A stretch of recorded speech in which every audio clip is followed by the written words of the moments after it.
The incentives have changed, and when incentives change, behavior changes. For years, the path was clear. Win fights, climb the rankings, earn a title shot, get paid more. The system rewarded being the best. But somewhere along the way, the formula shifted. Now, popularity drives opportunity. Narrative trumps rankings. Viral moments matter more than win streaks. And when the rules of the game change, the players adapt. This is about what happens when the structure that rewards excellence starts rewarding something else. Let's go back to the 2000s and early 2010s. The UFC operated on a relatively simple merit-based structure. Here's how it worked. Win consistently and move up the rankings. Beat top contenders and earn a title shot. Become champion and maximize earning potential. Defend the belt, cement legacy and income. The incentive was clear. Be the best in your division. Rankings mattered.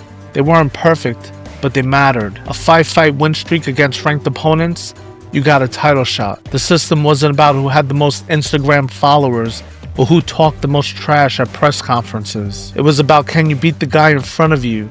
Can you do it again and again? And because pace scaled with performance, fighters took risks. High-risk fights were worth it because winning them moved them forward. It created a competitive purity. It wasn't perfect, but it was aligned. If you wanted money, you had to prove you were elite. If you wanted opportunity, you had to earn it in the cage. The incentive structure rewarded winning. And then things shifted. The UFC discovered something else. Popularity could be worth more than performance. A fighter with 2 million Instagram followers could sell more pay-per-views than a 10-fight win streak with no personality. A press conference meltdown could generate more buzz than a technical masterclass. A rivalry, a call-out, a tweet, worth more than a ranking. So the matchmaking started to reflect that. Title shots started going to fighters coming off losses but with social media traction. Rematches that didn't need to happen but they sold.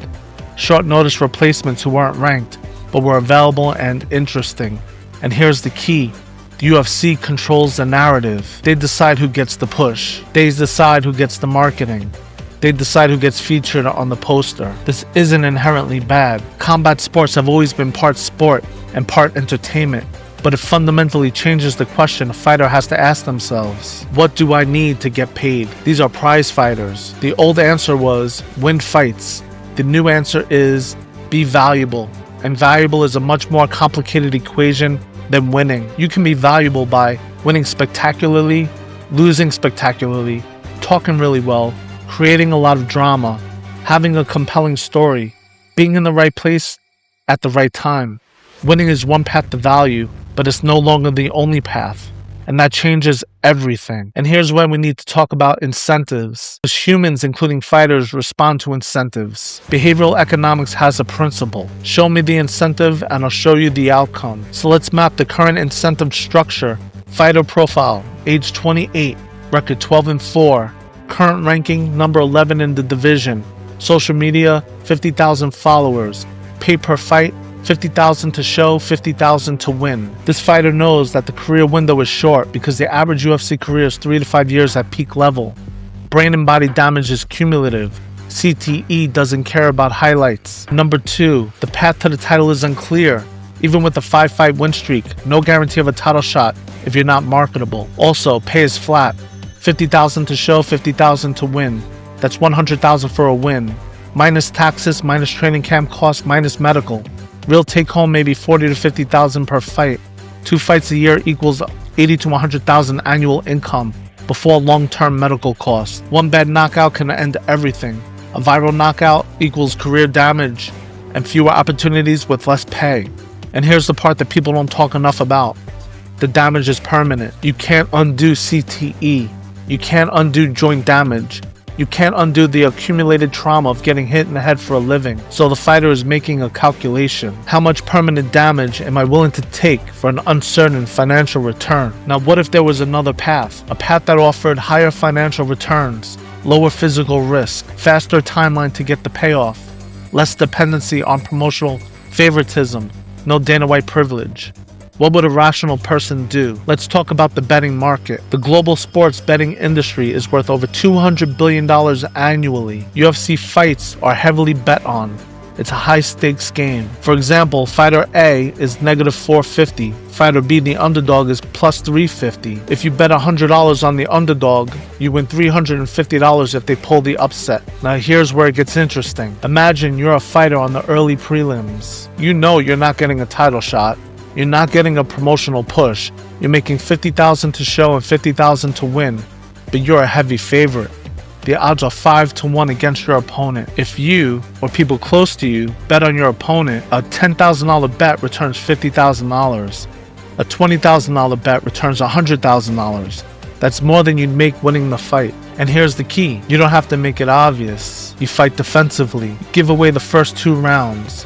You make it competitive enough in the third that it looks like you tried. You lose by split decision. From the outside, it looks like a close fight, an off night, a tough matchup, but the outcome was never in doubt. Is this happening? We don't really know. Can we prove it? In most cases, no, absolutely not, because the actions required to subtly control a fight outcome are nearly identical to several other actions, such as being tired, having an off night, facing a bad stylistic matchup, making poor strategic decisions, and losing legitimately. That's the problem.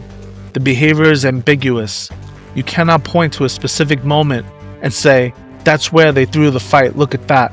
But you can say, the incentive structure makes it rational. And when something is rational, it's likely that someone is doing it. In recent months, there have been investigations, unusual betting patterns, odds that swing where it don't match the fighter's statements, regulatory scrutiny. Again, not saying the fights are rigged. However, when you create an environment where throwing a fight is more financially lucrative than winning it, you've built a system that rewards the wrong behavior. And then there's the other side of this equation, the aging legends, fighters who built the sport, fighters with name recognition, fighters whose best days are behind them. What happens now for those fighters? These older fighters are being matched against younger, hungrier, physically superior opponents. Not because it's competitive, because it builds the new star. The younger fighter gets a name on their record, promotional momentum, validation as a new contender. The older fighter, they get another paycheck, another knockout loss, more permanent damage, diminished market value. Here's what people don't talk about. These fighters will live with this damage forever. Slurred speech, memory loss, motor function decline, depression, and even early onset dementia. The UFC is using aging fighters as promotional tools, sacrificing their long-term health to build the next generation of stars. Is that wrong? That depends on whether you think the fighters are informed and compensated fairly for the risk, or exploited because they have no other leverage. Right now, fighters have almost no leverage. So here's the reality. This isn't a conspiracy. This is economics. When the incentive structure shifts from reward competitive excellence to reward entertainment value and promotional narrative, the behavior changes. Fighters, they're not stupid. They see what's going on.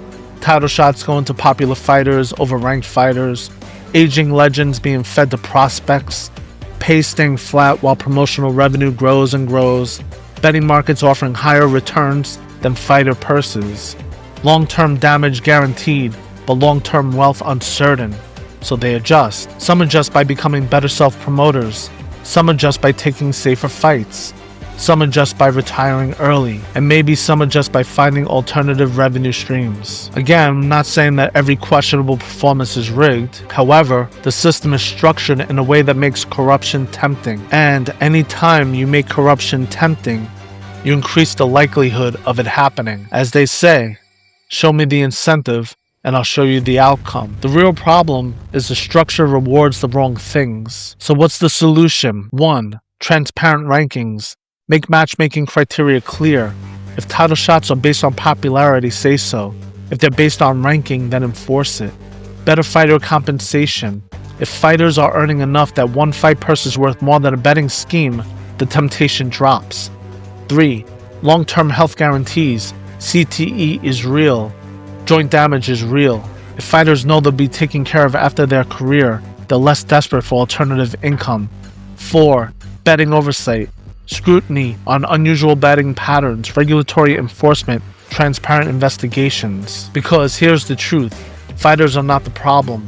Fighters are responding rationally to the incentives they're given and I don't blame them. If those incentives are misaligned, the sport suffers. The UFC is one of the most exciting sports in the world, and I've been watching it since UFC 1. The athletes are among the most skilled and dedicated on the planet and continue to get better. But if the system they operate within, it's shifting. And when the system shifts away from rewarding competitive purity toward rewarding entertainment and narrative value, the sport becomes something else, something that we don't recognize. The question that has to be asked, does it want to be fixed before it's too late? Hopefully the UFC makes the right decision and fixes the incentive structure so you get better fighters, better overall value, better engagement, better overall situation that stands the test of time. A small investment today generates a bigger reward tomorrow. If you cut corners today, it'll end up costing you in the long term. It happens over and over again. This is breaking boundaries, investigating and analyzing different situations where behavior influences outcomes and perception of reality changes, where uncovering the truth is difficult and uncomfortable, but worth it every single time.